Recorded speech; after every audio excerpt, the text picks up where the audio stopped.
ہمیشہ جب بھی کسی مسئلے کے بارے میں آپ حضرات کسی سے بات کریں تو سب سے پہلے آپ مسئلے کو خود سمجھیں کہ ہمارا مسئلہ کیا ہے، ہمارا مذہب اور مسلک اس میں کیا ہے۔ جب آپ کو اپنے مذہب اور مسلک کے بارے میں پتہ ہوگا کہ بھائی اس مسئلے کے اندر اہل سنت والجماعت ہم مسلمانوں کا مذہب اور مسلک یہ ہے، اور آپ متقدمین کے کتب سے جب اپنے اس مسئلے کو، مسلک و مذہب کو آپ پرکھیں گے تو آپ کو پتہ چلے گا کہ اصل مسئلہ کیا ہے اور اصل مسئلہ کیا نہیں ہے۔ اس کی 2-3 مثالیں میں آپ کو دیتا ہوں، آپ اس کو سمجھ جائیں گے، پھر اس بات کی طرف آئیں گے تاکہ آپ کو اس بات کی اہمیت کا اندازہ چل جائے۔ مثال کے طور پر نور و بشر کا مسئلہ ہے۔ بریلوی حضرات کے نزدیک آپ صلی اللہ علیہ وسلم ذات کے لحاظ سے نور ہے، وصف کے اعتبار سے بھی نور ہے۔ ہم کہہ رہے کہ بھئی آپ علیہ الصلوۃ والسلام ذات کے اعتبار سے انسان ہے، وصف کے اعتبار سے نور ہے۔ سمجھ میں آئی کہ نہیں؟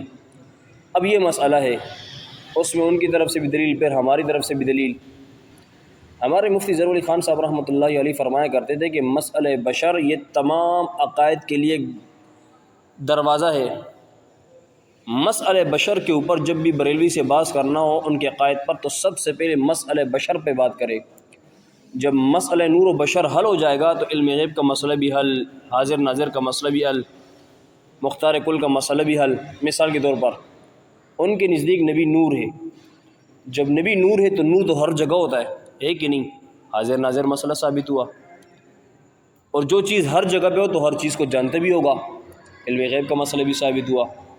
جب ایک بندہ ہر جگہ پر موجود ہے، ہر جگہ کو جانتا بھی ہے تو ظاہر بات ہے کچھ نہ کچھ تو اختیار بھی اس کے پاس ہوگا نا، مختار کل کا مسئلہ بھی ثابت ہوا۔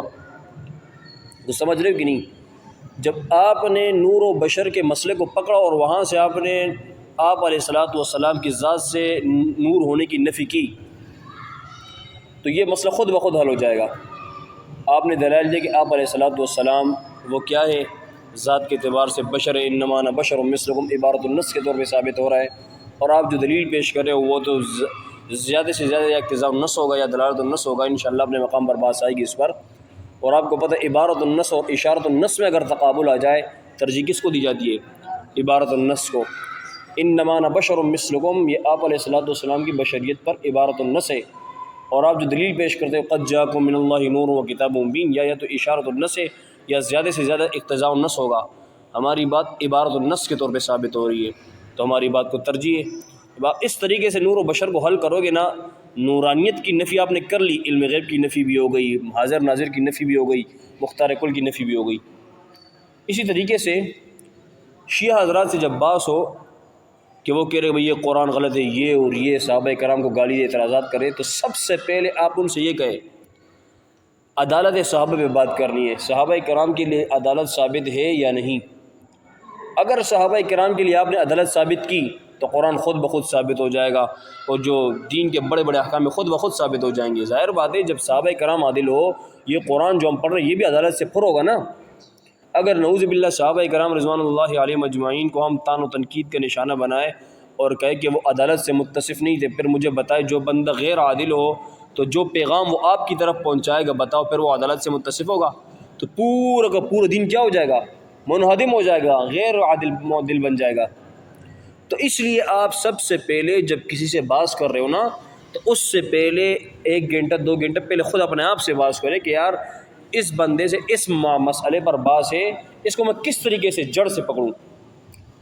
اب آپ شیعوں سے بات کریں گے متع کے اوپر اور دیگر جو ان کے مسائل ہیں تو سب سے پہلے آپ اس کو کہیں دیکھو بھائی آتے سب سے پہلے اس بات پر الاعتماد علی عدالت الصحابہ، آپ واضح کہیں کہ ہم صحابہ کرام کی عدالت پر ہمارا اعتماد ہے۔ جب آپ کا صحابہ کرام کی عدالت پر اعتماد ہے تو صحابہ کرام سے جو مسائل آپ تک پہنچے تو خود بخود اس کے اوپر اعتماد ہوگا کہ نہیں؟ وہ اس لیے کہہ رہے، دیکھو وہ کتنے ہوشیار ہے، وہ ڈائریکٹ قرآن کو غلط نہیں کہہ رہے، وہ ڈائریکٹ حدیث کو غلط نہیں کہہ رہے، وہ جڑ سے جڑ کو غلط کہہ رہے ہیں۔ وہ کہہ رہے صحابہ ہی غیر عادل ہے۔ اب مجھے بتاؤ صحابہ جب غیر عادل ہوئے تو قرآن صحیح ہوگا، حدیث صحیح ہوگی؟ یہ نمو درجہ کے طور پر ہے۔ جب بریلوی حضرات سے باس ہو نور و بشر کا مسئلہ، شیعوں سے ہو تو کیا موضوع ہوگا آپ کا؟ الاعتماد علی عدالت الصحابہ، بنیادی وجہ مبنی علیہ۔ اور غیر مقلدین حضرات سے اگر باس ہو تو تقلید یا اجماع اور قیاس۔ یہ آپ لوگ کو سمجھ میں آیا؟ اب آتے ہیں اپنے موضوع کی طرف۔ ہمارا جو موضوع ہے اس وقت وہ ہے مسئلہ فدق۔ آپ کو پتہ ہے فدق کس کو کہتے ہیں؟ آپ علیہ السلام کے زمانے میں یہ ایک باغ تھا، ایک فدق ایک جگہ ہے، اسے کچھ زمینیں تھیں، سمجھ میں آئی کہ نہیں؟ وہ آپ علیہ السلام کو اللہ رب العزت نے بغیر جنگ کے دیا تھا۔ ایک ہوتا ہے مال غنیمت، ایک ہوتا ہے مال فائے، اس میں بہت بڑا فرق ہے۔ مال غنیمت اس کو کہتے ہیں کہ جو آپ صلی اللہ علیہ وسلم نے کفار سے جنگ کیا، جنگ کے بعد وہ آپ علیہ السلام یا مسلمانوں کے قبضے میں آیا تو یہ مال غنیمت ہے۔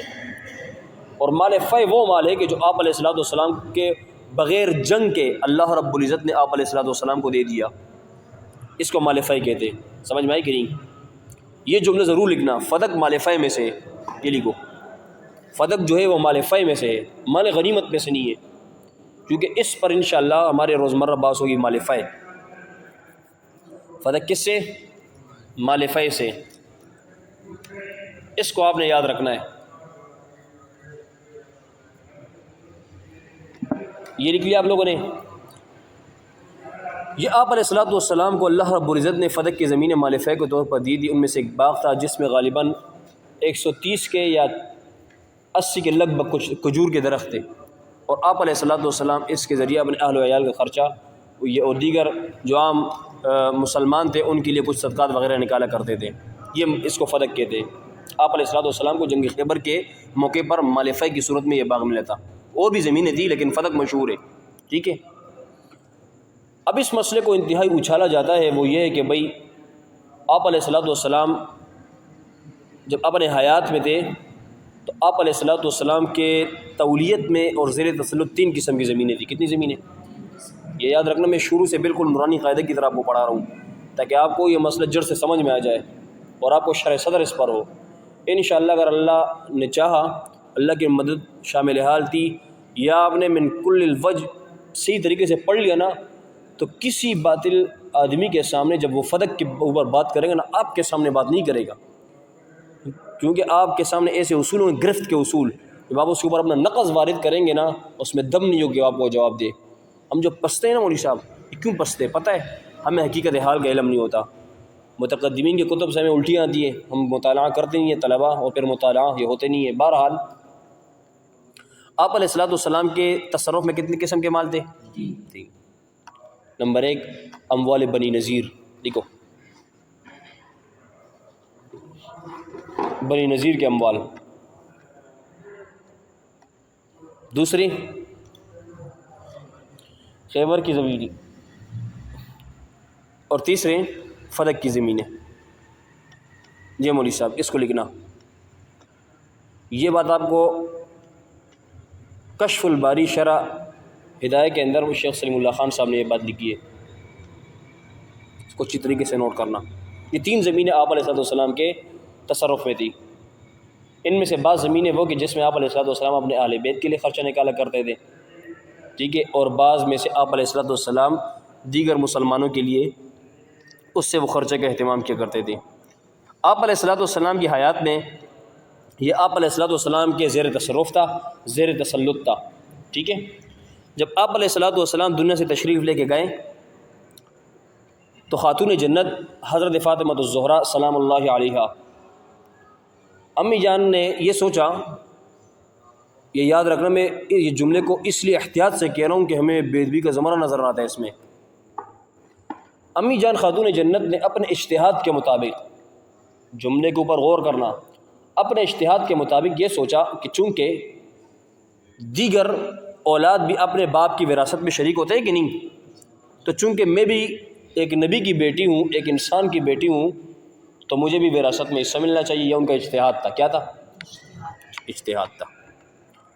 اور دوسری طرف خلیفہ اول حضرت ابو بکر صدیق رضی اللہ عنہ کا ان کے پاس اجتہاد کے مقابلے میں حدیث تھی۔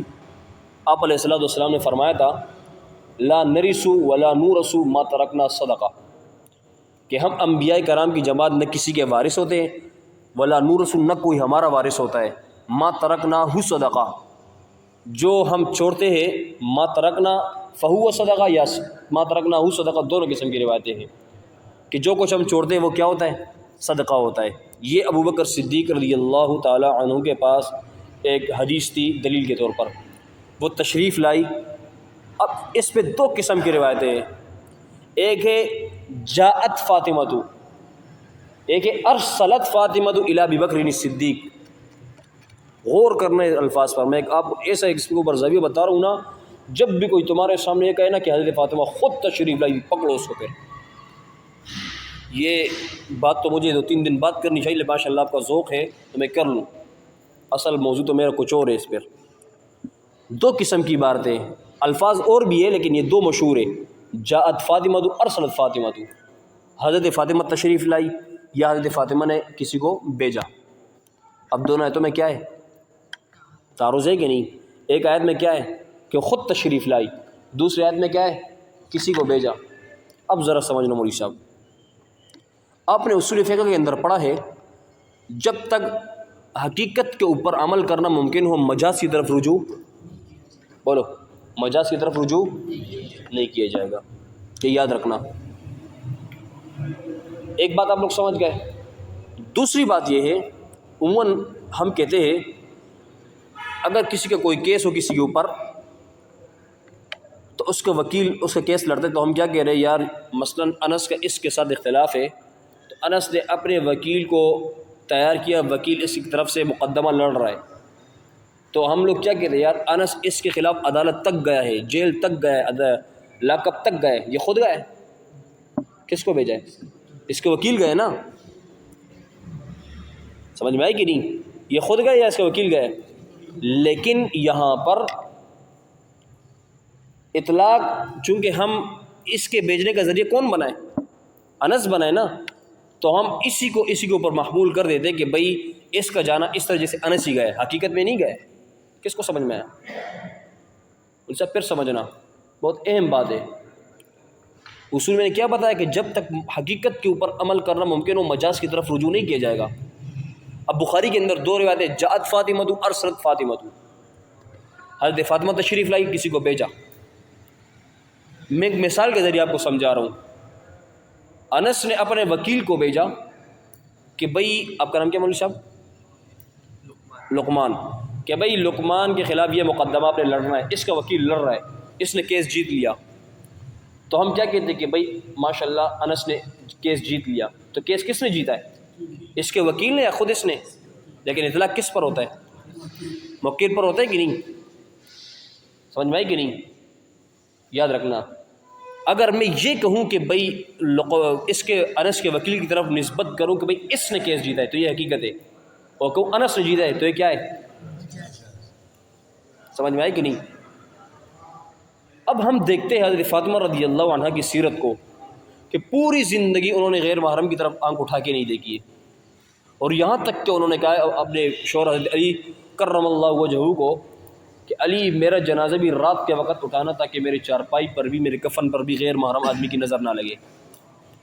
تو کیا حضرت فاطمہ سے توقع آپ کر سکتے ہو کہ ایک چھوٹے سے باغ کے لیے وہ ابو بکر صدیق کے پاس خود آ جائے؟ سمجھ میں آئی کہ نہیں؟ یہاں پر بھی یہی معاملہ ہے، حضرت فاطمہ نے وہاں پر اپنے ایک خادم کو بھیجا، ٹھیک ہے، کسی کو بھیجا کہ آپ جائے ابو بکر صدیق کو میرا سلام کہے اور ان کو میری طرف سے مطالبہ رکھے، تو ابو بکر صدیق نے ان کو یہ جواب دیا، رخصت کیا۔ تو یہاں پر مجاز کی طرف نسبت کرتے ہوئے ہم کہہ رہے ہیں جاءت فاطمہ، حضرت فاطمہ آئی، جس طرح ہم کہہ رہے ہیں کہ کورٹ کے اندر انس خود آیا تھا، بھائی انس اس کے خلاف کورٹ میں خود گئے، حالانکہ یہ تو نہیں گئے، کون گئے؟ اس کا وکیل گئے، لیکن نسبت اس کی طرف کر رہے ہیں کہ نہیں؟ تو اس کی طرف نسبت کرنا کیا ہے؟ مجاز ہے، اور اس کے وکیل کی طرف نسبت کرنا کیا ہے؟ حقیقت ہے۔ تو یہاں پر جو جاءت فاطمہ تو کا لفظ آیا نا، جاءت فاطمہ تو، یہ مجاز ہے، اور ارسلت فاطمہ تو یہ حقیقت ہے کہ حضرت فاطمہ خود تشریف نہیں لائی، کسی کو بھیجا۔ اصول کیا ہے کہ جب تک حقیقت کے اوپر عمل کرنا ممکن ہو مجاز کی طرف رجوع نہیں کیا جائے گا، لہٰذا جاءت فاطمہ یہ مجاز ہے، ارسلت فاطمہ یہ حقیقت ہے۔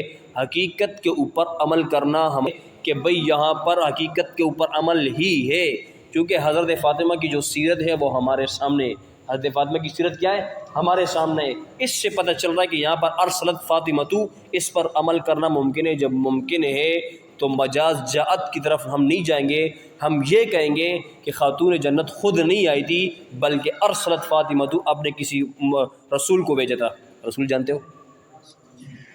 ہاں شکر ہے بھائی، اپنے قاصد کو بھیجا تھا اور سب سمجھ گئے، یہ اصول آپ لوگ سمجھ گئے، کیونکہ یہ آئے گا ہمارے جو مولوی صاحبان صاحب ہوتے ہیں نا، پھر ادھر ادھر ہوتے، ارے یار جہاد فاطمہ تو بھی آئے، ارسلت فاطمہ تو بھی آئے، ہم کس کی طرف جائیں؟ اور آپ کو جو فضول ہمدرد نیٹ پہ جو وہ بے ایمان وہی پیش کرتا ہے، جات فاطمہ تو، بخاری صحیحین کے اندر ہے، جاءت فاطمہ تو، جاءت فاطمہ تو، اور ہمارے جو سادہ گل قسم کے مولوی صاحبان ہوتے ہیں کہ یار عجیبہ خبر نہ کہ بخاری کی دے تو ہے، تو کیا ہوا؟ تو جاءت فاطمہ تو بھی ہے، ارسلت فاطمہ تو بھی ہے، جاءت فاطمہ تو کیا ہے؟ مجاز، اور ارسلت فاطمہ تو کیا ہے؟ حقیقت کے اوپر عمل کرنا جب تک ممکن ہو، لا نصیر للمجاز۔ کس کو سمجھ میں آیا؟ ہم سب لوگ سمجھ گئے اس کو؟ انا سمجھ گئے؟ یہ بات یاد رکھنا، اس پر انشاءاللہ الگ تفصیل ہوگی۔ تو مولوی صاحب یہ فدق وہ تشریف لائی یا اپنے قاصد کو بھیجا، تو ابو بکر صدیق رضی اللہ تعالیٰ عنہ نے ان کو حدیث سنا کے رخصت کیا، ٹھیک ہے؟ تو حضرت فاطمہ واپس تشریف لے کے گئی۔ اب اس واقعے کو پکڑ کے ابو بکر صدیق رضی اللہ عنہ کی صحابیت کو وہ تنقید کا نشانہ بناتے کہ دیکھو خاتون جنت حضرت فاطمہ سلام اللہ علیہ، ان کو ابو بکر صدیق نے ناراض کیا اور ان کے اوپر کفر کا فتویٰ لگاتے، سمجھ میں کہ وہ کافر ہے کیونکہ وہ آل رسول کو حق نہیں دیا ہے۔ یہ آپ لوگ فدق کو تھوڑا پس منظر سمجھ گئے؟ فدق کے اوپر تفصیلی بات تو ایام میں ہوں گے، لیکن اب مسئلہ ہمارا، میں نے آپ کو کیا کہا تھا، مسئلے کی جڑ تک جایا کرو، یہ فدق ہے۔ اب اس فدق کو سمجھنے کے لیے آپ کو ایک مسئلہ سمجھنا پڑے گا، اس کو کہتے ہیں انبیاء کی وراثت، اس کو آپ سمجھو گے مولوی صاحب، یہ اس کے لیے جڑ کی حیثیت رکھتا ہے، مبنی علی کی۔ فدق کے مسئلے میں اگر بات کرنی ہو تو سب سے پہلے یہ لکھو، فدق کے مسئلے پر بات کرنے کے لیے انبیاء کی وراثت پر بات کرنا ضروری ہے۔ مزہ آ جائے گا مولوی صاحب آج تم جو سنو گے۔ ہاں مولانا لقمان تو سمجھ میں آ رہا ہے؟ نوید سمجھ میں آ رہا ہے کچھ؟ مولوی عبد المنان، مسئلہ فدق کو اس پر بات کرنی ہے، اس کو سمجھنے کے لیے انبیاء کی مالی وراثت یا علمی وراثت یا انبیاء کی میراث پر بات کرنا ضروری ہے۔ لکھ لیا مولوی صاحب؟ اب اس کو ذرا سمجھنے میری طرف دیکھیں، یہ میں کیوں کہہ رہا ہوں؟ جب آپ یہ بات ثابت کریں گے نا کہ آپ اگر وہ یہ بات ثابت کرے کہ انبیاء علیہ الصلوۃ والسلام کی مالی وراثت ہے، ان کے مال میں وراثت جاری ہوتا ہے، تو پھر فدق کا جو بہت بڑا مسئلہ ہے وہ ہمارے وہ کیا کہتے ہیں ہمارے لیے پھانسی کا پندہ بن جائے گا، ہم پھنس جائیں گے اس میں۔ اور اگر ہم یہ ثابت کریں کہ انبیاء علیہ الصلوۃ والسلام کی مالی وراثت نہیں ہے، تو جب ہم یہ ثابت کریں گے تو فدق بھی تو من جملہ آپ علیہ السلام کے اموال میں تھا نا، مال میں تھا کہ نہیں؟ جب مال میں تھا تو ہم یہ کہیں گے کہ بھئی انبیاء علیہ الصلوۃ والسلام، یہ آپ علیہ الصلوۃ والسلام کے مال میں تھا، یہ فدق سمجھ میں آئے کہ نہیں؟ جب یہ آپ علیہ السلام کے مال میں تھا، اور اصول یہ ہے کہ آپ علیہ الصلوۃ والسلام کے مال میں وراثت جاری نہیں ہوتا، جب مال میں وراثت جاری نہیں ہوتا تو پھر فدق کا سوال کرنا پھر کیا ہے؟ اب بس ہے کہ نہیں؟ کس کو سمجھ میں آیا؟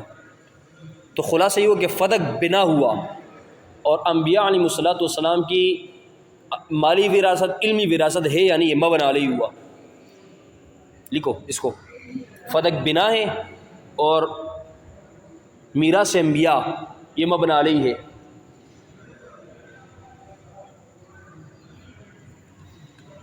لکھ لیا؟ آپ لوگ پڑھتے ہو نا ہدایت کے اندر کہ بھئی اس مسئلے کا اختلاف دراصل ایک اور اختلاف پر مبنی ہے،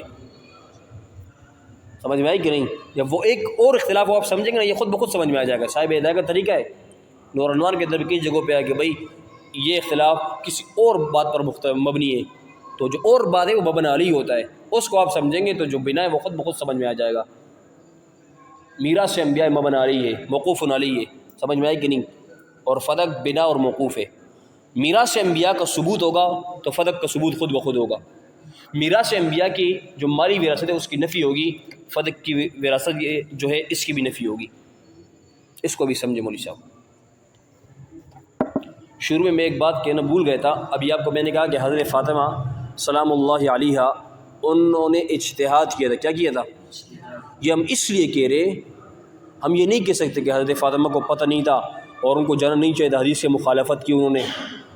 بھئی وہ آل رسول الفاطمہ تو بضعۃ منی. اس لیے ہم کہہ رہے کہ حضرت فاطمہ کا اپنا اجتہاد تھا کہ انبیاء کے مال میں وراثت جاری ہوتا ہے. ان کو حدیث کا پتہ نہیں تھا, سمجھ میں آئی کہ نہیں. اور ابوبکر صدیق رضی اللہ عنہ کے پاس حدیث تھی, تو حضرت فاطمہ اپنے اجتہاد میں مختی ہے. اپنے اجتہاد میں کیا ہے؟ مخطئہ ہے, یعنی سمجھ میں آئی کہ نہیں, خطا کرنے والی ہے, مصیب نہیں ہے. مولوی صاحبان سمجھنا اچھی طریقے سے. یہ آپ حضرت فاطمہ تو زہرا سلام اللہ علیہ ان کی طرف غلطی کی نسبت آپ نہیں کر سکتے. آپ یہ کہیں گے چونکہ ان کا اپنا اجتہاد تھا کہ دیگر لوگوں کی طرح اموال کی طرح وراثت جاری ہوتا ہے, تو میرے باپ کے مال میں بھی کیا ہوگا؟ وراثت جاری ہوگا. ان کا اجتہاد تھا. اور آپ کو پتہ ہے مجتہد اگر اپنے اجتہاد میں مصیب ہو کتنے اجر ملتے؟ اجران 2 ملتے. اور اگر مجتہد مختی ہو تو کتنا ملتا ہے؟ تو ہم جو کہہ رہے کہ حضرت فاطمہ مجتہدہ تھی, تو ہم تو اس بات کی قائل ہے کہ وہ اپنے اجتہاد میں مخطئہ تھی. مخطئہ ہونے کے باوجود بھی ہم کہہ رہے اس کے لیے 1 اجر ہے. کس کو سمجھ میں آیا؟ یہ ہم کتنا ادب کرتے خاتون جنت کا, پھر بھی ہمارے اوپر الزام ہے ہم اہل بیت کو نہیں مانتے. ہم کتنی تعویلیں نکال رہے, تعویل محمودہ. بہرحال اب آ جاؤ مولوی صاحب میراث انبیاء کی طرف. اپنے دعوی لکھو, اپنا مسلک لکھو اس پر. اہل سنت والجماعت مسلمانوں کی نزدیک, جب شیعہ کے مقابلے میں تم اپنے آپ کو ذکر کرو گے, سنی کا لفظ مت ذکر کرو, مسلمان کا لفظ ذکر کرو. مسلمانوں کی نزدیک انبیاء علیہ الصلوۃ والسلام کی صرف وراثت علمی جاری ہوتی ہے, وراثت مالی جاری نہیں ہوتی. لکھو مسلمانوں کی نزدیک, اہل سنت والجماعت مسلمانوں کی نزدیک. اس سے خود بخود سمجھ میں, ایسے مقابلے میں جو آئے گا وہ کیا ہوگا؟ طلبہ کے پاس تو فتوے ضرور ہوتے. مولوی عبد المنان سمجھ میں آئی کہ نہیں؟ وقار. اہل سنت والجماعت مسلمانوں کی نزدیک انبیاء علیہ الصلوۃ والتسلیم کی وراثت علمی جاری ہوتی ہے, وراثت مالی جاری نہیں ہوتی. لکھ لیا؟ ہاں بھائی.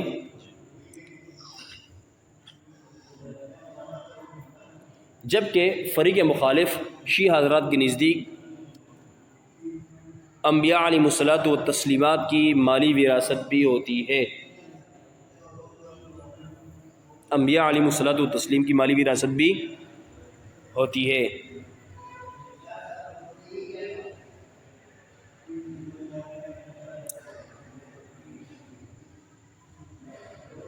ہمارے دلائل بہت سارے مولوی صاحب.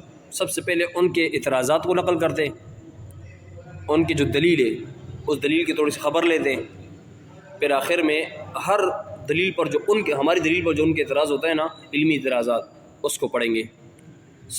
اس مسئلے پر مولوی صاحب 3 آیتوں کو پیش کیا جاتا ہے. اچھی طریقے سے سمجھنا, پورا مسئلہ کے شیعہ مسئلہ فدق پر 3 آیتوں کو عموماً پیش کرتا ہے. یاد رکھنا, اس کو اچھی طریقے سے سمجھنا.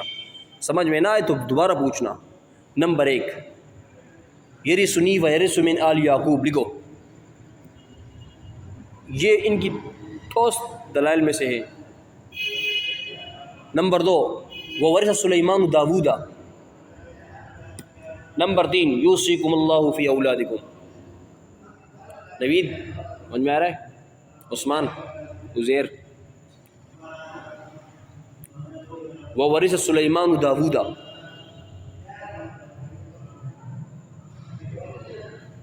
نمبر 3, یوصیکم اللہ فی اولادکم. لقمان لکھ لیا؟ کو سمجھ میں آ رہا ہے؟ انس, اس کو سمجھنا مولوی صاحب. یہ 3 آیتوں میں سے 2 آیتیں مطلق انبیاء علیہ الصلوۃ والسلام کے بارے میں, لا بشرط شیء, میراث انبیاء کے بارے میں, اور یوصیکم اللہ خاص آپ علیہ الصلوۃ والسلام کے بارے میں. اس کو جملے معترضے کے طور پہ سمجھ لینا. نوید سمجھ گیا کہ نہیں؟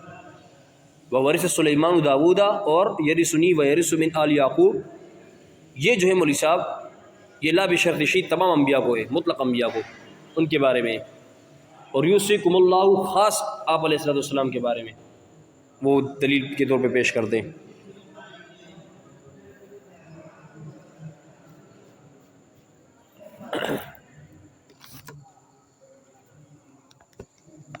ہاں بھائی مولوی صاحبان،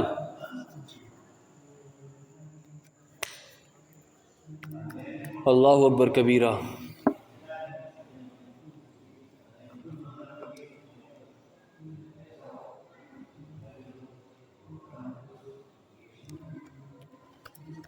پہلی آیات جو ہے وہ ورث سلیمان داؤد علی کو، وہ کہہ رہے کہ دیکھو یہاں پر اللہ پاک قرآن کریم میں خبر دے رہے ہیں کہ سلیمان علیہ السلام داؤد علیہ السلام کے وارث ہوئے۔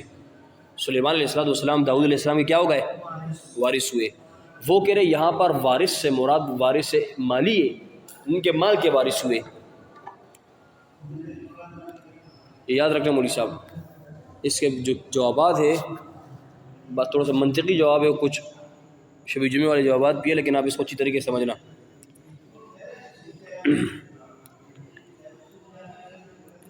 ان سب بہت محنت کر کے اس جوابات کو نکالتے، یقین کرو بعض جگہ تو سمجھ میں نہیں آتا، اللہ کی طرف متوجہ ہوتے، بعض ایسے پیچیدے جوابات ہوتے۔ تم پڑھو ہدیۃ الشیعہ مولانا قاسم صاحب رحمۃ اللہ مولا کو، بند کر کے بھاگ جاؤ گے، اتنی مغلق عبارات۔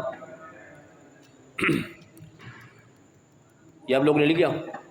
اب وہ کہہ رہے ادھر دیکھو مولوی صاحب میری طرف، اب آپ دیکھیں یہ پہلی دلیل ہے۔ وہ کہہ رہے کہ دیکھو یہاں اللہ خبر دے رہے کہ سلیمان علیہ السلام داؤد علیہ السلام کے وارث ہوئے، اور وہ کہہ رہے یہاں پر وراثت کا لفظ ہے، اس وراثت سے مراد وراثت مالی ہے۔ کیا ہے؟ وراثت مالی، کہ وہ داؤد علیہ السلام کے مال کے وارث ہوئے۔ جب وہ داؤد علیہ السلام کے مال کے وارث ہوئے تو اس سے پتہ چل رہا ہے کہ انبیاء علیہ الصلوۃ کی مال میں وراثت جاری ہوتا ہے۔ سمجھ میں آئی کہ نہیں؟ یہ سمجھ گئے؟ اس کا آسان جواب یہ سمجھو کہ اگر سلیمان علیہ السلام داؤد علیہ السلام کے بارے میں آپ یہ آیت پیش کرتے ہو کہ بھئی ان کے مال میں وراثت جاری ہوتی ہے، تو مجھے بتاؤ، ان سے یہ پوچھو کہ داؤد علیہ السلام کا صرف ایک ہی بیٹا تھا، سلیمان علیہ السلام بیٹا تھا؟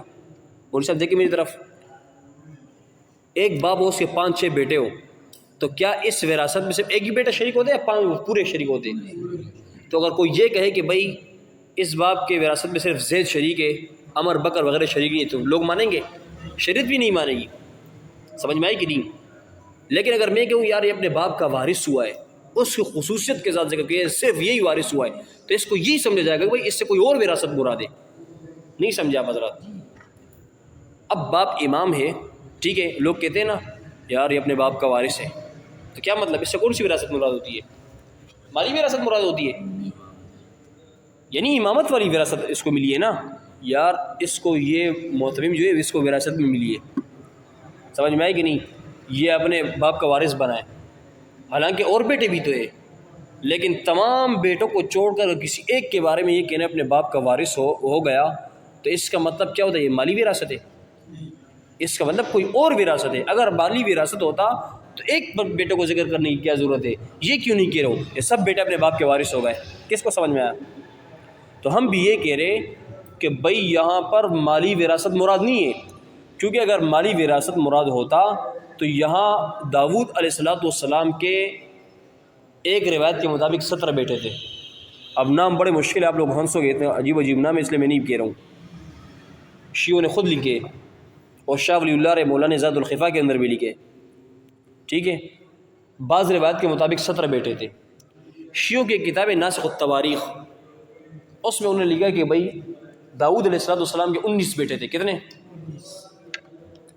اصول کافی کی ایک عبارت ہے، مولوی صاحب یاد رہے، جس طرح ہمارا سیاہ ستہ ہے نا، ہماری سیاہ ستہ ہے کہ نہیں، بخاری مسلم وغیرہ 6 معتبر کتب، اس طرح شیعوں کی اصول اربعہ ہے۔ کیا ہے؟ یاد رکھو، اس کو بریکٹ بند کر کے لکھنا۔ ایک کا نام ہے اصول کافی، نمبر 2 الاستفسار، نمبر 3 تہذیب الاحکام، نمبر 4 من لا يحضر الفقیہ۔ اصول کافی، الاستفسار انسین کے ساتھ لکھ رہا ہے، الاستفسار لکھ لیا، تہذیب الاحکام، چوتھی من لا يحضر الفقیہ۔ اور سب یہ چیزیں یاد رکھو۔ آپ نے کون کون سے لکھی؟ تہذیب الاحکام، من لا یحضر الفقیہ، میم نون زبر من، لا ملیف زبر لا، اب کیا کرے،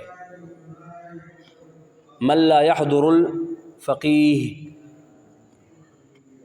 حضر یحضر، من لا یحضر الفقیہ، فقاہت سے مولوی عبدالرحمن لکھ لیا۔ یہ چار ان کے اصول اربعہ ہے۔ جس طرح ہماری سیاست ہے نا معتبر کتب ہم دلیل کے طور پہ وہ پیش کرتے ہیں، تو شیعہ مذہب کی چار بڑی بڑی کتابیں، ٹھیک ہے، الاستبصار، تہذیب الاحکام، اصول کافی، من لا یحضر الفقیہ۔ اصول کافی کے اندر یہ عبارت موجود ہے، وَكَانَ لِدَاوُود علیہ الصلاۃ والتسلیم اولاد عیدۃ، لکھو اصول کافی کی عبارت ہے، وَكَانَ لِدَاوُود علیہ السلام اولاد عیدۃ،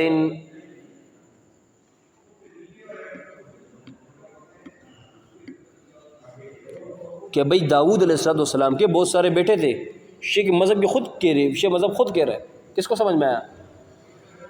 اگر یہاں پر یہ آپ لوگوں نے لکھ لیا، اگر یہاں پر مالی وراثت ہوتا تو پھر عبارت قرآن کریم کی آیت یوں ہوتی، وَوَرِثَ سُلَيْمَانُ وَإِخْوَتُهُ داودا، سلیمان علیہ السلام اور ان کے بھائی داؤد علیہ السلام کے وارث ہوئے، کیونکہ والی وراثت میں جس طرح سلیمان علیہ السلام کا حق ہے، باقی 18 بیٹوں کا بھی تو حق ہے نا۔ نوید اوزیر، باقی 18 بیٹوں کا بھی حق ہے کہ نہیں؟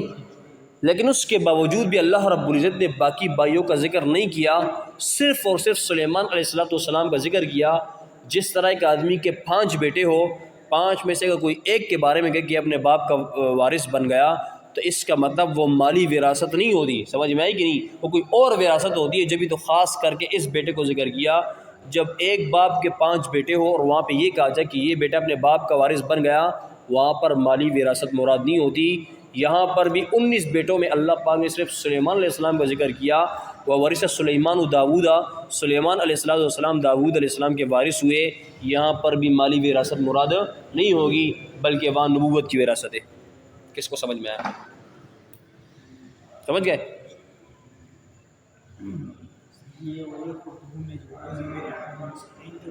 جی حضرت، سمجھ میں آئے کہ نہیں؟ لقمان سمجھ گئے؟ یہ شبی جمعہ والا جواب تھا۔ اب ذرا مولوی صاحب، وراثت جو مصدر ہے، اور آپ کو پتہ ہے مصدر اس میں جنس کے حکم میں ہوتے ہیں، سمجھنا مولوی صاحب۔ اب اس کو شیخ الاسلام ابن تیمیہ کا کلام آپ کے سامنے پیش کر رہا ہوں رحمہ اللہ، منہاج السنۃ النبویہ۔ کیا بات لکھی مولوی صاحب، دل پہ لگنے والی بات ہے۔ چھوڑو اس کو بھی، یہ ایک جواب ہوا آسان۔ ابھی ہمارے دلائل شروع ہوئی، ایک ہی آیت پر آج بات کرتے، پھر کل دوسرے تیسرے پر بھی ہوگی۔ سردار چھوڑو، وراثت میں جو ورثہ ہے، یہ وراثت مصدر ہے۔ مصدر کس کے حکم میں ہوتا ہے؟ بہت اچھی طریقے سے سمجھنا، یہ جنس ہے، اور آپ کو پتہ ہے جنس کے ماتحت افراد ہوتے ہیں کہ نہیں؟ اب حیوان ایک جنس ہے، حیوان کے افراد میں سے انسان بھی ہے، بقر بھی ہے، غنم بھی ہے وغیرہ۔ اب مجھے بتاؤ، مطلق جنس کو ذکر کیا جائے اور آپ ان میں سے کسی فرد معین کو بلا دل بلا قرینہ کے مراد لے سکتے ہو؟ میں نے کہا حیوان، تو آپ کو حیوان سے مراد انسان ہے۔ ابھی تو کون ہوتا ہے بھائی فرد کو متعین کرنے والا؟ آپ نے اس کا مراد لیا، پھر دلیل بھی لاؤ۔ سمجھ میں آئی کہ نہیں؟ جس طرح حیوان کا اطلاق انسان پر ہوتا ہے، بقر غنم وغیرہ سب پر ہوتا ہے، سمجھ میں آئی کہ نہیں؟ اگر جنس کے افراد میں سے کسی فرد کو آپ مراد لیں گے تو سب سے پہلے آپ نے اس پر دلیل لانی ہے کہ یہ فرد متعین ہے، اس پر ہماری یہ دلیل ہے۔ سمجھ میں آئی کہ نہیں؟ اس کو ہم نے مراد لیا ہے، اور آپ حتمی طور پہ یہ نہیں کہہ سکتے بلا دلیل و قرینہ کہ بھائی نہیں یہی مراد ہے۔ یہاں پہ جب حیوان میں سے آپ کسی کو جو جنس کے مرتبے میں ہے اور اس کے افراد بہت سارے ہیں، اگر کسی معین فرد کو آپ لیں گے تو اس کے اوپر آپ کو ایسے قرائن، ایسے دلائل کا ذکر کرنا ضروری ہے جو اس متعین پر، اس کے متعین ہونے پر دلالت کریں۔ تو ورثہ بھی جنس ہے، اس کے ماتحت بھی کئی افراد ہیں۔ مثال کے طور پر مالی وراثت اس کا ایک فرد ہے، علمی وراثت اس کا ایک فرد ہے، کتابی وراثت اس کا ایک فرد ہے۔ سمجھ میں آئی کہ نہیں؟ بزرگی و شرافت اس کا ایک فرد ہے. یہ جو ہم اپنے زبان میں کہتے ہیں یار اپنے باپ کی جگہ کا وارث ہوا، امامت کا وراثت، یہ بھی اس کا ایک فرد ہے. اب ورثہ، اب وورث سلیمان داود، یہاں پہ مطلق وراثت کا لفظ ہے کہ نہیں؟ ہے کہ نہیں؟ مطلق وراثت کا لفظ ہے نا. اب کیسے ہو سکتا ہے کہ مطلق وراثت کا لفظ ذکر ہو جائے اور ایک فرد کو آپ متعین کریں کہ مالی وراثت مراد ہے؟ نہیں سمجھے؟ ابے یار جنس ہے، اس میں جنس کو چھوڑو، وہ الگ بات ہے. سمجھ میں آئے کہ نہیں؟ وورث سلیمان داود ہے، یہاں پہ وراثت کا لفظ ہے، یہ جنس ہے، اس میں جنس تو وہ الگ بات ہے. وہ کل مقول کیا ہے علی کثیرین مختلفین بالحقائق فی جواب ما ہوا. سمجھ میں آئے کہ نہیں؟ اتنا منطق میں بھی آتا ہے یار. اب یہ جو وراثت ہے یہ جنس ہے کہ نہیں؟ اس کے ماتحت افراد کو آپ کو میں نے گنا دیے نا، مالی وراثت، علمی وراثت. اب وہاں پر شیعہ حضرات اس سے ایک فرد مراد لیتے ہیں، اور وہ کیا ہے؟ وراثت مالی مراد. اور ہم بھی ایک فرد مراد لیتے ہیں، علمی وراثت. اب اصول کیا ہے؟ جنس کے افراد میں سے کسی کو متعین کرنا ہے تو کوئی ٹھوس دلیل لانی ہوگی، سیاق و سباق کو دیکھنا ہوگا جو سیاق و سباق اس کے متعین ہونے پر دلالت کرے. اب ان سے پوچھتے بتاؤ اگر یہاں پر مالی وراثت ہے، سیاق و سباق کو دیکھو. جب ہم نے سیاق و سباق کے اوپر غور کیا تو ہم نے دیکھا کہ داؤد علیہ السلام کا ایک ہی بیٹا سلیمان علیہ السلام تھوڑی ہے، بلکہ اولاد عدت، بہت سارے بیٹے تھے داؤد علیہ السلام کے. سمجھ میں آئے کہ نہیں؟ 19 کے قریب شیعہ مذہب کی کتاب میں لکھا ہے. سمجھ میں آئے کہ نہیں؟ اور یہاں پر اگر مالی وراثت مراد ہوتا، جس طرح میں آپ کو یہ کہہ رہا ہوں، تو یہاں پر وہی خودہو کا لفظ ہوتا. جب وہی خودہو کا لفظ ہوتا تو آپ نے جو متعین معنی لیے نا، یہ اس کے اوپر دلیل بن جاتا. کس کو سمجھ میں آیا؟ لیکن وہی خودہو کا لفظ یہاں پہ نہیں ہے. ایک بات جو ہمارے والے فرد متعین کی طرف اشارہ کر رہا ہے، وہ سمجھ رہے ہو کہ نہیں؟ وہی خودہو کا لفظ اگر ہوتا تو کس کے فرد معین کی طرف یہ اشارہ ہوتا؟ ان شیعہ حضرات کی طرف نا. یہاں پہ وہی خودہو کا لفظ نہیں ہے. جب نہیں ہے، خصوصیت کے ساتھ سلیمان علیہ السلام کو ذکر کیا. اب مجھے بتاؤ یہاں پہ کون سا فرد متعین ہوا؟ وراثت علمی. ایک بات. دوسری بات، ہمارے پاس کچھ دلائل ہے، قرآن کریم کی دیگر آیتیں بھی ہے کہ جو اس بات پر دلالت کرتی ہے کہ بھئی جہاں پر بھی وراثت کا لفظ ذکر ہوتا ہے عموماً اس سے وراثت علمی مراد ہوتی ہے. تو اس کو ہم اس پر بھی قیاس کریں گے. مثال کے طور پر قرآن کریم میں اللہ فرماتے ہیں ثم اورثنا الکتاب الذین اصطفینا من عبادنا، ہم نے وارث بنایا اپنے بندوں میں سے کتاب کا. اب یہاں پر بھی وراثت کا لفظ ہے کہ نہیں؟ اور فرد متعین وہاں پہ ہے کہ نہیں؟ کس کی کون سی وراثت مراد ہے؟ وراثت کتابی یعنی علمی. سمجھ میں آئی کہ نہیں؟ اور فخلف من بعدهم خلف ورثوا الکتاب، یہاں پر بھی وراثت کا لفظ ہے کہ نہیں؟ اور یہاں پہ الکتاب کا لفظ آیا ہے، یہاں سے کون سی وراثت مراد ہے؟ ثم اورثنا القوم الذين كانوا يستضعفون مشارق الارض ومغاربها التي باركنا فيها. یہاں پر بھی وراثت کا لفظ ہے، لیکن اس سے بھی وراثت علمی مراد ہے. کوئی بھی وراثت علمی مالی سے مراد نہیں لیتا. سمجھ میں آئی کہ نہیں؟ ثم اورثنا بنی اسرائیل الکتاب، یہاں پر بھی وراثت کا لفظ ہے اور کتاب کا لفظ بھی ہے. اب مجھے بتاؤ یہ جو 4 آیتیں میں نے آپ کے سامنے پیش کی، وراثت کا لفظ ہے، کون سی وراثت مراد ہے؟ وراثت علمی مراد ہے نا. جب یہاں پر بھی وراثت کا لفظ ہے اور آپ وہاں پر وہ کیا کہتے ہیں اس سے آپ وراثت مالی مراد نہیں لے سکتے، تو ہم کہیں گے جب ان 4 جگہوں میں وراثت کا لفظ ہے وہاں سے وراثت علمی مراد ہے تو وہ وارث سلیمان داود، یہاں پر بھی وراثت کا لفظ ہے یا بھی وراثت علمی مراد ہوگا. کس کو سمجھ میں آیا؟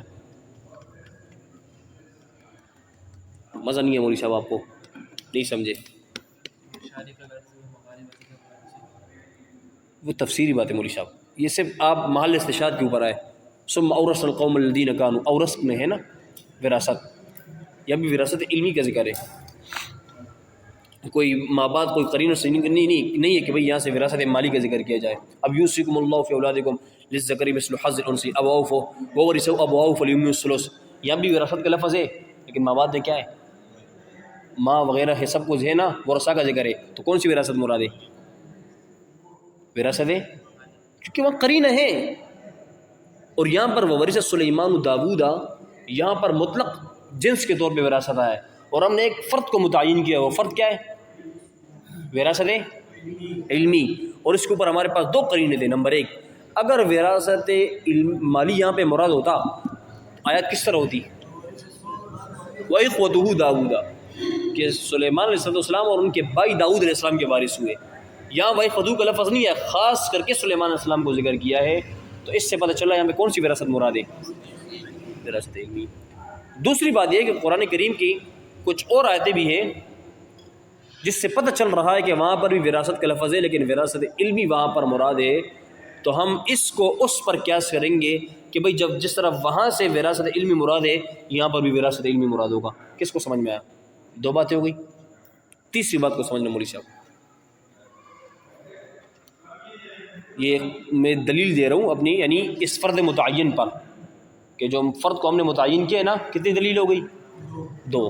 تیسری بات کو ذرا سمجھنا. ترمذی کی روایت ہے ان العلماء ورثۃ الانبیاء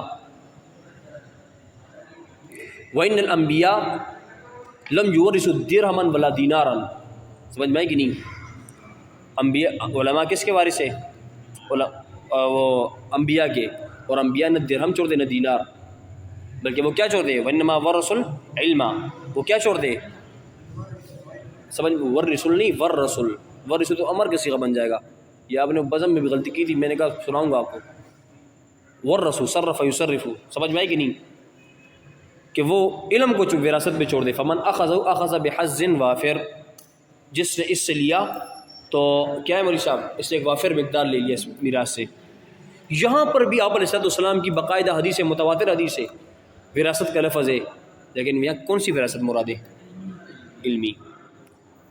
مجمع الزوائد میں ایک روایت ہے، حضرت ابو ہریرہ رضی اللہ عنہ بازار میں گئے، فرمایا یا اہل سوق، اے بازار والو، یقسم میراث رسول اللہ صلی اللہ علیہ وسلم وانتم ہاں ہونا، کہ اے لوگوں مسجد میں آپ علیہ السلام کی میراث تقسیم ہو رہی، تم یہاں پہ ہو.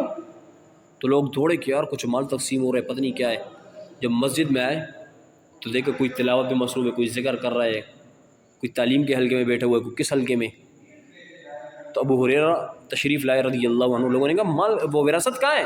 فرمایا وہی حکم تمہارے لیے ناس ہو، ھذا میراث محمد صلی اللہ علیہ وسلم، کہ یہ آپ علیہ السلام کی میراث ہے. اب مجھے بتاؤ، ایک معتبر صحابی بھی قرآن، درس و تدریس، ذکر وغیرہ کو آپ علیہ السلام کا میراث کہہ رہا ہے. کیا کہہ رہا ہے؟ میراث. اس سے بھی پتہ چل رہا ہے کہ یہاں پر فرد متعین جو ہے وہ کیا ہے؟ وراثت علمی ہے. یاد رکھنا مولوی صاحب. کتنی باتیں ہو گئی؟ 3. اب آتے شیخ کتابوں کی طرف، وہاں پر بھی انہوں نے وراثت کا لفظ ذکر کیا، وراثت علمی مراد دیے. مثلا اصول کافی کے اندر یہ عبارت ہے، یہ حدیث ہے ان العلماء ورثۃ الانبیاء وان الانبیاء لم یورثوا بل ورثوا احادیث من احادیثہم. سمجھ میں آئی کہ نہیں سمجھا حضرات؟ شیخ کی کتابوں کے اندر یہ عبارت موجود ہے، وہ کیا ہے؟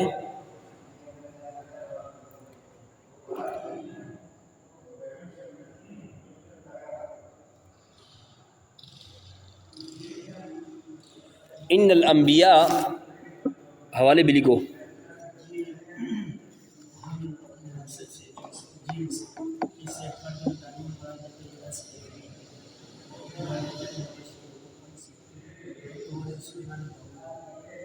میں نے وہ تو ہمارا دعویٰ ہے نا، وہ تو اس پر تو نزاع چل رہا ہے، وہ آتے میں آپ کو آخر میں سنا رہا ہوں، آپ لوگ لکھ لو گے. حوالہ لکھو اصول کافی جلد نمبر 1 صفحہ نمبر 34، تہران سے چھپ کے آ چکی ہے. یہ آپ فریق مخالف کتاب کی عبارتیں یاد رکھیں اپنے پاس. اصول کافی جلد نمبر 1 صفحہ نمبر 34، ایران سے چھپ، طبع تہران، یہ لکھ لو، طابعین تہران یعنی ایران سے چھپ کے آنے والی کتاب، جلد 1 صفحہ 34. وہاں پہ اس طریقے سے یہ عبارت موجود ہے، ان الانبیاء لم یورثوا درہما ولا دینارا وانما ورثوا احادیث من احادیثہم. ان الانبیاء لم یورثوا درہما ولا دینارا وانما ورثوا احادیث من احادیثہم. احادیث جمع منتہی الجموع ہے، اس لیے اس کے اوپر ہم نے وہ تنوین نہیں پڑھا. وانما ورثوا احادیث من احادیثہم، یعنی انبیاء علیہ الصلوۃ والسلام کی درہم و دینار وراثت نہیں ہوتی، بلکہ ان کے حدیث، ان کی باتیں، وہ ان کی وراثت ہوتی ہے.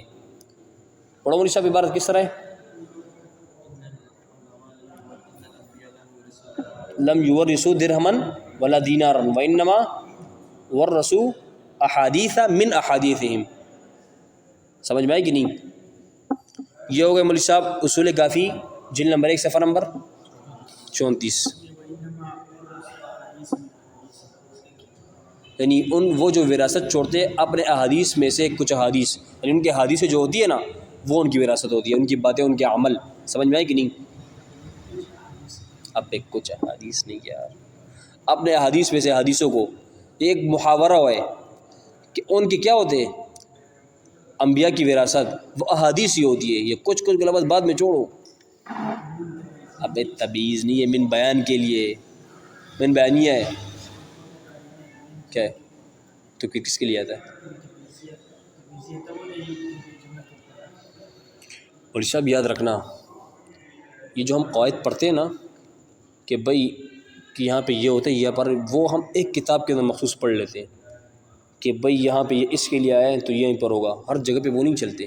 یہاں محاورے کے طور پر یہ شیعوں کی عبارت ہے، وہ کہہ رہے کہ بھائی وَإِنَّمَا وَرَثُوا أَحَادِيثَ مِنْ أَحَادِيثِهِمْ، اپنے حدیث میں سے، یا آپ اس طرح بھی کہہ رہے چلو آپ کی بات ہی مان لیتے ہیں من تبیز کے لیے کہ بھائی وہ اپنے حدیث میں سے کوئی حدیث چھوڑ دیتے، یہ ان کی وراثت ہوتی ہے. سمجھ میں آئی کہ نہیں؟ اب ضروری تھوڑی کہ ہر حدیث، اب مجھے بتاؤ ہر حدیث کے اوپر عمل کر سکتے ہو آپ؟ کر سکتے ہو؟ جی کس نے کہا؟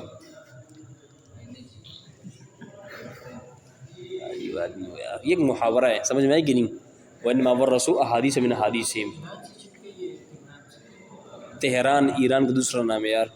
اب مجھے کیا پتہ کہ میں تم لوگوں کو ملکوں کے بارے میں پڑھاؤں گا. سمجھ میں آئی کہ نہیں؟ یاد رکھنا مولوی صاحب.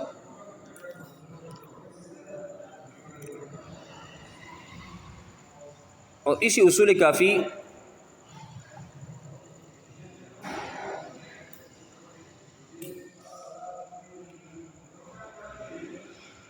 جلد 3 صفحہ نمبر 150.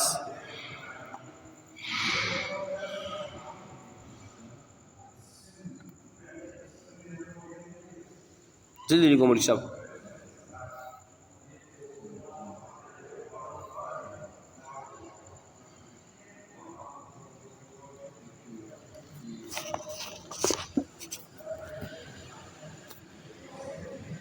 لکھ لیا؟ جلد 3 صفحہ نمبر عبارت لکھو. فقال ابو عبداللہ علیہ السلام. جہاں پر بھی شیعہ مذہب کی کتاب میں ابو عبداللہ جیسے امام جعفر صادق مراد ہوتے ہیں، ٹھیک ہے. ان داود ورث علم الانبیاء،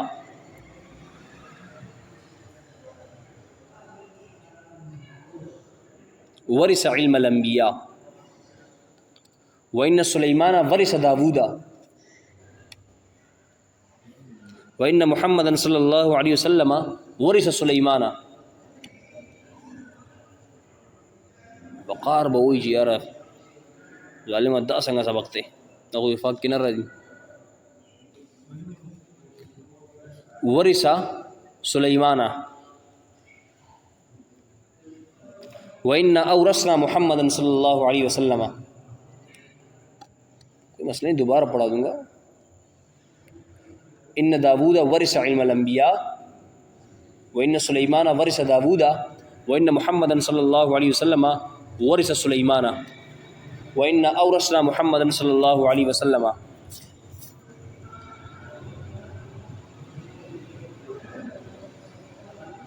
وَإِنَّ عِنْدَنَا صُحُفِ إِبْرَاهِيمَ وَأَلْوَاحُ مُوسَى محمد صلی اللہ علیہ وسلم.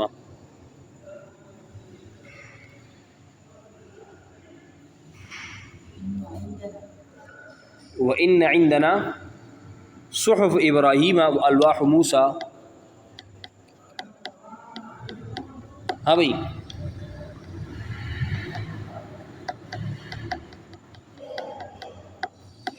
وَإِنَّ عِندَنَا صُحُفُ إِبْرَاهِيمَ وَأَلْوَاحُ مُوسَىٰ.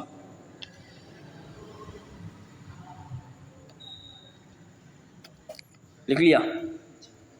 اب دیکھو یہاں پر اس عبارت میں ان داود ورث علم الانبیاء کہ داؤد علیہ السلام کس کے وارث ہوئے؟ انبیاء کے مال کے نا، علم کے.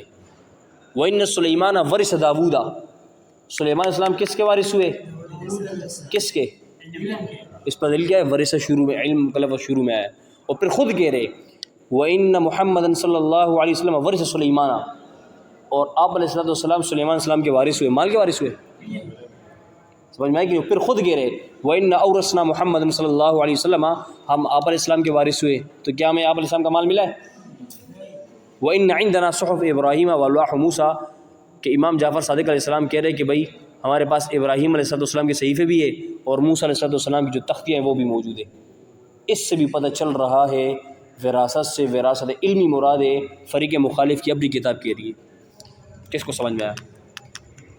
کتنی باتیں ہو گئی؟ کون بتائے گا؟ پہلی بات کیا ہے؟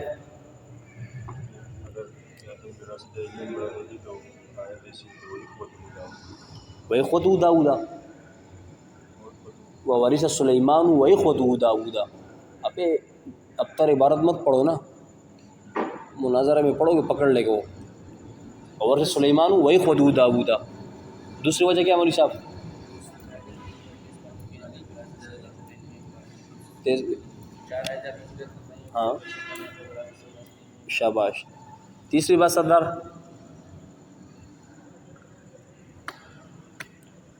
مسئلہ نہیں ہے، حدیث ہے نا، حدیث پڑھو.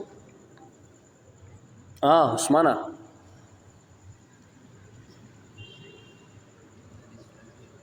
جی. تیسری بات کیا ہے؟ کیا وہی حدیث کون سی ہے؟ ہاں کیا ہے؟ جہاز اڑا رہے اپنی طرف سے.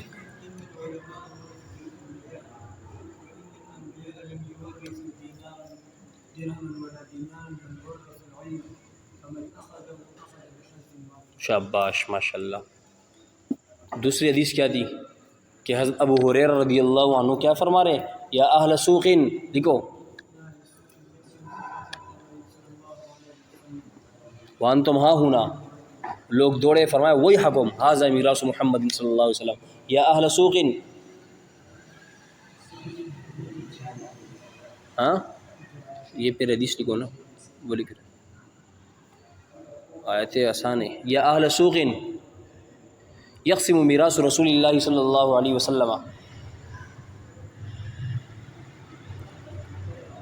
ہاں مجمع الزوائد. وانتم ہاں ہونا،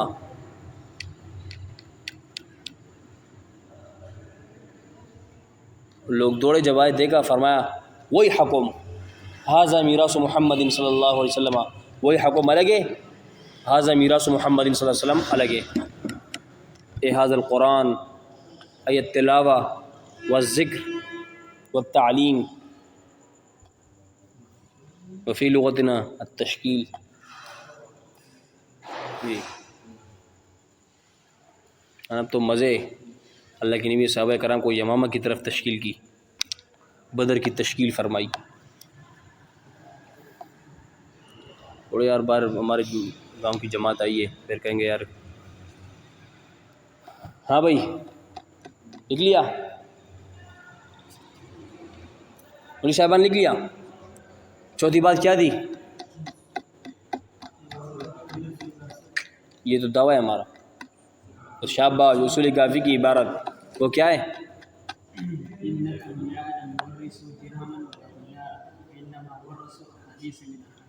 شاباش. دوسری عبارت کیا ہے؟ فقالا مارا سے ادھر سے تو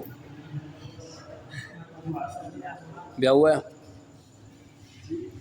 فقالا فقال ابو عبداللہ علیہ السلام، ان کے وہ تو علیہ السلام لکھتے ہیں نا، اپنی طرف سے مت مارنا. ہاں إن داود ورث علم الأنبياء وإن سليمان ورث داود وإن محمدا صلى الله عليه وسلم ورث سليمان وإن أورثنا محمد وإن صلى الله عليه وسلم وإن عندنا صحف إبراهيم وألواح موسى. یہ لکھ لیا. ان سے پتہ چل رہا ہے کہ یہاں وراثت سے کون سی وراثت مراد ہے؟ وراثت علمی. ایک آیات کے اوپر بات ہوئی. مولوی صاحب آپ کو کچھ سمجھ میں آیا؟ خلاصہ کلام یہ ہوا کہ بھئی وہ وراثت علمی مراد دیتے ہیں، اور ہم نے ثابت کیا کہ ورثہ ایک جنس ہے، جنس کے ماتحت بہت سارے افراد ہوتے ہیں. سمجھ میں آئے کہ نہیں؟ جس طرح حیوان ہے اس کے ماتحت بہت سارے افراد ہیں. فرد متعین کو لینے کے لیے اس پر آپ کو قرین دلیل کی بھی ضرورت ہے.